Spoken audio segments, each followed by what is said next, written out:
MVP, basically the first time he started. Yes, he's already won a Super Bowl MVP. He's coming off that season. And yes, Russell Wilson and Aaron Rodgers and now Brady a bit are getting all the press recently. Do you understand Patrick Mahomes is having a better season than all those guys? He has 21 touchdowns to 1 interception for a one-loss team, a divisional rival who they were favored against. They didn't look, whatever. They got into a shootout and lost. I mean, who hasn't lost other than the Steelers? Do you understand he's 21 touchdowns, 1 interception, the highest adjusted yards per attempt in the NFL, number 1. How about his PER, that, advanced stats taken all surely Russell Wilson and Rodgers must beat him there, right? No, they're second and third. You know who's won? Patrick Mahomes. So let me get this straight. He has the best stats. He has the best advanced stats. His team is number 1.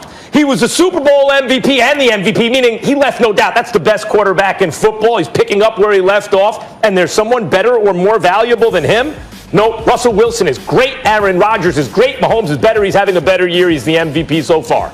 Actually, I think that you're wrong, but I respect where you're coming from. Here's my issue, Max, in all seriousness. I mean, I don't know if I can definitively say he's having a better year. Russell Wilson does have 26 touchdowns to his 21. Yeah, he's thrown 6 interceptions to his 1, but he's got 26 touchdowns. He's completing 71.5% of his passes. They've got the same record. They're both 6-1. And oh, by the way, Patrick Mahomes isn't saddled with the worst defense against the pass in the entire NFL. You've got a Seattle Seahawks team that simply can't defend the pass right now. They're the worst defense against the pass in the National Football League. They're not a top 10 defense overall because of it. Their running attack on the offensive side of the ball is ranked like 11th in the National Football League. And although we have profound respect for Pete Carroll, when we think about Andy Reid and Eric Bieniemy, we can't ignore that either. So I think the combination of what Patrick Mahomes has available to him, even though DK Metcalf is a stud in the making, he's still relatively young with only his second year or so in the league. Tyler Lockett is a really, really nice player. But when we talk about the Kansas City Chiefs and we look at Mahomes, and then we look at Tyreek Hill and Travis Kelce, the best tight end in football, and McCole Hardman, who's no scrub, Sammy Watkins, who's been around forever, and obviously Clyde Edwards-Helaire can run with the football as well, and we can't ignore what he's bringing to the table. And you couple all of that with Andy Reid and with Eric Bieniemy on the offensive side of the ball, and then you don't have to worry about your defense as much as you've had to worry about it in the past. Now that's on Seattle's watch. Russell Wilson has to overcome them giving up points. Russell Wilson has to overcome teams moving the chains because of the ease with which they pass the football against the Seattle Seahawks. I'm saying to be 6-1 under those circumstances, to play the way that he has played, to be unleashed in a fashion that he hasn't been unleashed before, I would make the argument that right now he could easily be named the league MVP. That's a good argument because Russell Wilson has to carry more load, but I don't hold guys' teammates against them. So, for example, Russell Wilson has huge numbers with the stats, like huge touchdown numbers, because they want shootouts in Seattle, because they don't have a defense, right?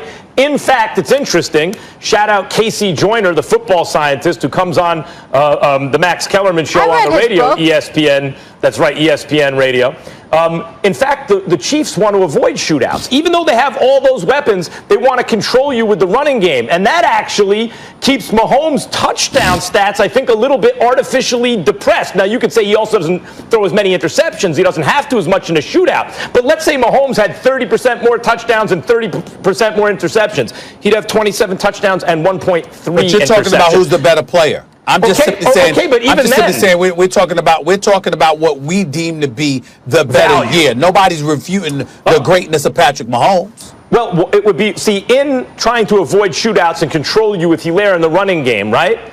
You would think, well, let's look at their adjusted yards per attempt. In other words, when Mahomes is given the opportunity to let it go, he's the best at it. Not only is he the most accurate, not only does he make the fewest mental errors, but he also gets more with each throw. But you made the argument in the past that we would have seen the same from Russell Wilson had he been unleashed. The fact of the matter is he wasn't, because you had a better defense to rely upon, you had a better running game to rely upon, so he was never asked in the past what he's being being asked to do now. Now that he's being asked to do it, you're looking at Patrick Mahomes and saying, well, Patrick Mahomes could do that too if it was necessary. But in the past, you said Russell Wilson, it wasn't called upon him to do so, and that's why he didn't get the MVP. If Russell Wilson was in those seasons throwing 21 touchdowns to 1 interception, like, that's absurd. We don't even think of Mahomes as having this great year so far because we talk so much about Rodgers and Russell Wilson, but he's better than those guys. 21 touchdowns to 1 interception with the highest adjusted yards per average. The MVP of a particular season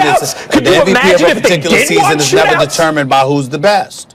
You know that. You've lamented that, Max. Your own argument in the past. You've said it on many occasions. There's plenty of instances that you can point to in various sports where the best player wasn't necessarily the MVP. So we don't even need to bring up the fact that Patrick Mahomes is better because that's not what we talked about. What we talked about is the year. You said they should, but you highlighted that they didn't. Okay, but I'm saying Mahomes is doing it. It would be one thing, Stephen A., if he had 15 touchdowns, 5 interceptions, game managing, because that's what they needed, whatever. No, he is doing it. His numbers are better than Rodgers. His numbers are better than Wilson. His one-loss record is as good as anyone's except the Steelers. And eyeballs on Mahomes, he can do things that those dudes can't, except for maybe Rodgers. Can I get one more in here real quick? When Trubisky's healthy, who should be the starter for the Bears? Who you want to start? You go, Max. The answer is Nick Foles. I like the argument for Trubisky. He runs around better and they don't have an offensive line. Fine. Mina Kimes brought this up on NFL Live the other day. So you'll get a few better, positive plays on the ground with his legs, but Foles is a better quarterback. They've had a long time to look at Trubisky. He can't throw the ball down the field. Foles has played better defenses, so his numbers don't look quite as good. He's not playing well, but he's a better quarterback than Trubisky under any circumstances. Well, he is a better quarterback than Trubisky, but that doesn't mean he should necessarily be the starter when your offensive line is suspect and Nick Foles is relatively immobile. If Nick Foles was a mobile quarterback with a suspect offensive line, considering the skill set that he has over Mitchell Trubisky, I would totally agree. But the fact that the offensive line is suspect and you're trying